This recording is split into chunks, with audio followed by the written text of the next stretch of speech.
म उमेरले 71 वर्ष पुग्यो भने म पनि 30 वर्षभन्दा कम छैन। म पनि युवा हो। मन पर्छ भने मलाई पनि भोट देऊ, मन पर्दैन भने मलाई भोट नदेऊ, केही फरक पर्नेवाला छैन है।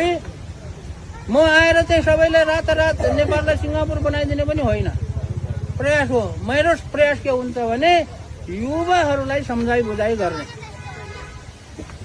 मैले अहिलेसम्म 71 वर्षको उमेरसम्म बुढाहरूसँग काम गरेकै छैन। पारा नै मिल्दैन क्या बुढाहरूसँग, पटक्कै बुढाहरूसँग पारै मिल्दैन मेरो। के हो है, युवाहरूसँग बडो मिल्छ। युवाहरूसँग खाने, सुत्ने, उठ्ने, खेल्ने। आजभोलि खेलकुद चाहिँ अलि गर्दैन, पहिला त खेलकुद पनि गर्थ्यो है।